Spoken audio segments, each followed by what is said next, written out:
And we are back here on SportsLine.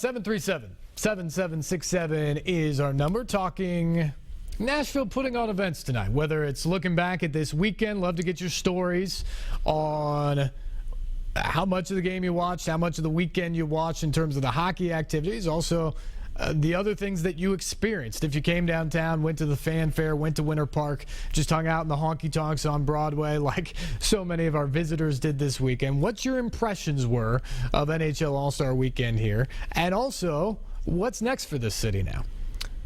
Just a rousing success this weekend in terms of throwing that event on for the world, really.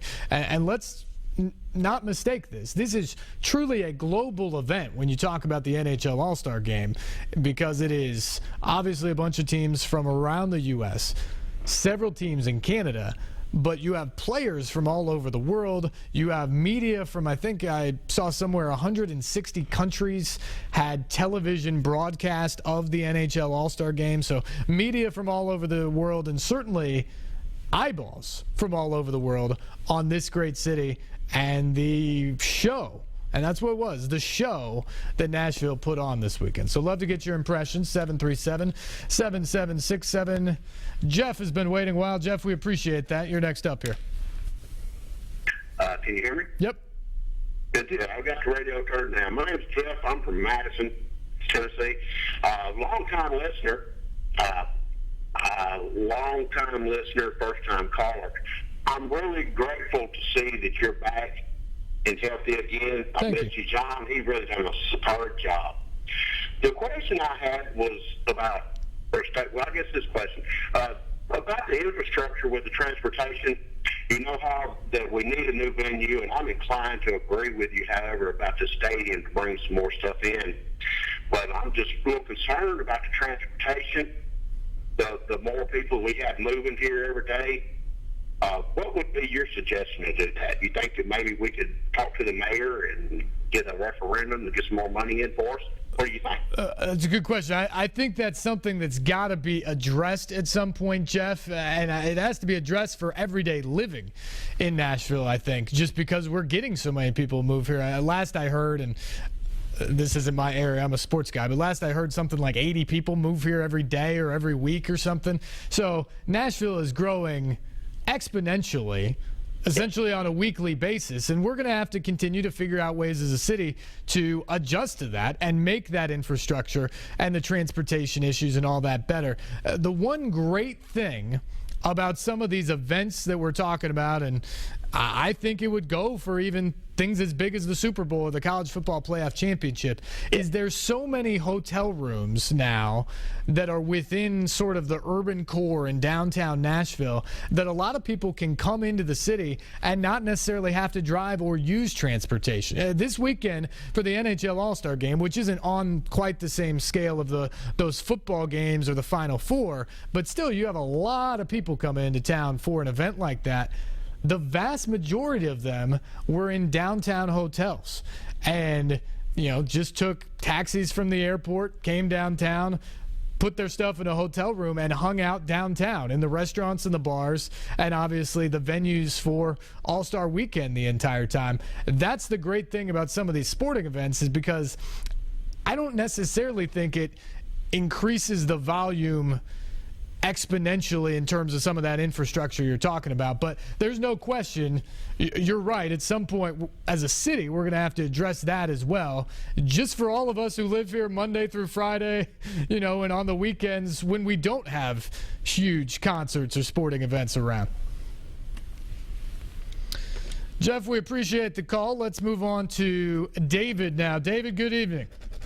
Yes, sir. I would like to comment on John Burton's comment he had last night on Cam Newton. Okay. I think that was totally uncalled for. Telling your viewers, this is the way it's going to be, get over it. Now, there's enough showboating going on in the NFL today without Cam Newton's antics just stretching it out further and further. Now, the underlying thing that wasn't said last night He turned around and made something racial out of it. Now, there's no sense in this. Can't think of the quarterback's name now. He mentioned last night. He said there's no difference in this quarterback raising his arm and shaking his arm when he scores or throws a touchdown. There's a difference between showing that you're happy and excited about something than putting on a show. Cam Newton, I've watched him before. It's like no matter what he's saying, he's trying to stick it down everybody's throat and say, ha ha, you can't do anything about this. I've been watching Channel 5 for over 50 years. Over 50 years. But if I see any more antics like last night, I'm considering not watching anymore. Because you do not tell the followers of the station it's going to be this way, that way, get over it. Now, another thing I want to comment on, too. I agree that the venues here in Nashville are not large enough. I had to put up with a property tax increase for the arena. I had to put one for the football stadium. I'm over 70 years old. Don't price me out of my home with property tax increases for sporting events or making Nashville more of a draw card. If all of these things you're bringing to Nashville, if they can't pay for themselves, we don't need them. Thank you very much. Appreciate the call there, David. I think you make a very good point on the property tax thing. I firmly believe when you're talking about these major sports teams, and let's be real, I mean, the number one tenant at whatever football stadium we have, currently Nissan Stadium, is the Tennessee Titans. They are on the lease there. They have a huge stake in what goes on over there. They should have to foot a big chunk of the bill, if not almost all of the bill. I mean, anything that comes from the city needs to be thought of in a way of what else matters here. You know who, I don't know if this is monetarily correct, but in terms of dates in the stadium right now, the second biggest tenant is the Country Music Association for CMA Fest in the summer. And another point I think about the stadium that sometimes gets lost is each of the last 2 years, I think, we've had days during the CMA Fest where we've had threatening weather in the evening or late in the afternoon that caused a pushback of the schedule or made them open the doors late or whatever to get into Nissan Stadium for the fans. If you could close a roof over the stadium, you don't worry about that anymore. So that's something that has a benefit beyond just sporting events. But I do think you're right. You absolutely have to look at the cost for everybody involved here. Now, to spin that back a little bit, these events we're talking about bring so much money to the city that there's some real value there. But again, it shouldn't be guys like David or each and every one of us paying out of our property taxes necessarily to get it done to bring in the money. This weekend, the NHL All-Star Game, the estimates I heard pretty much north of 20, maybe as much as $25 million for the 4-day weekend around the NHL All-Star Game. That is a tremendous boon to our economy here, a huge boost. If you have the Super Bowl, you're talking way more money than that. If you have a college football playoff game, you're talking way more money than that. Final Four is way more money than that. All of that stuff would be good and to some degree help you pay off something like that down the road. But I do agree. You absolutely have to have a plan in place, and you can't bleed the citizens and the taxpayers of the city to try to bring in these events and bring more people to the city without a plan that, you know, makes sense for everybody in that case. As far as John's takeaway last night, I'm going to defend my buddy here. John didn't say anything about you're going to like it or you're not. What he said, though, is the reality of the situation. There are plenty of people, and it sounds like you're one of them, who do not like Cam Newton. They don't like the antics that you talk about. And that's fair.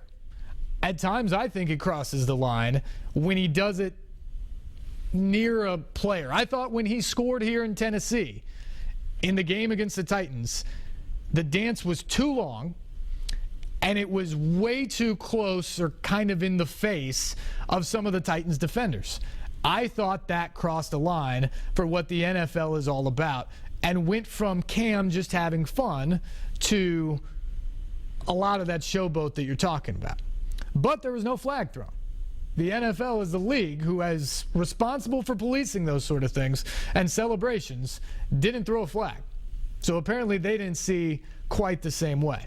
The point I think John was making, and I think the point that is accurate here, though, is times are changing. Things are accepted differently than even when I was growing up. There is no way, I didn't play a lot of football, but there's no way if I scored a touchdown or hit a three-pointer or had a home run or whatever it would be, that I could ever do something like that and get away with it when I was growing up.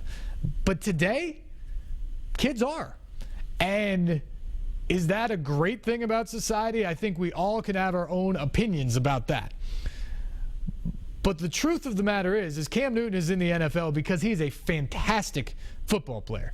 He is the MVP of the league this year, and we'll find that out officially on Saturday night. But when he gets into the end zone, as he says, it's about having fun. And that's the way he plays. That's the way he plays all the time, is to have fun. And the dancing and the antics and the dabbing and all that stuff, that's a part of it for Cam. And there are plenty of critics. You are not alone, but it's not changing. It's not going away until the NFL starts throwing flags for what he did in Tennessee back in week 11 or whatever it was, and starts throwing it the next weekend when he does it in Charlotte or the next weekend after that in Dallas. And he learns that there's going to be a penalty, and other guys learn that if I dance, if I do this, we're going to get flagged. You're going to continue to see guys dance, continue to see guys jog in place or dab or whatever the new celebration is for the time being. And I think that was the point last night, is there's been too much talk, frankly, about the Cam Newton celebrations this year. We should appreciate him for how good of a player he is. We may not always agree on the celebration at the end of the day, but the one thing that we should all agree about is whether you take David's position here and think it has no business in the game, which is a fair position to have, or you take John's position and say, it's okay, it's just Cam with his personality and having fun. The in-between thing we should all agree on is it's not going anywhere because Cam's not changing. And so when he scores on Sunday in the Super Bowl, you're going to see the dab. You're probably going to see the dance too. And it stinks if that's frustrating for any fans out there. It would be great if we could all agree on that. But Cam's the guy who's doing it. And until the NFL steps in and tells him he can't, he's going to keep on doing it, whether we like it or not. And I think that was the point John was trying to make last night. All right, we're running behind. We got to get to a break here. 737-7767 is the number. We'll be right back on SportsLine after this.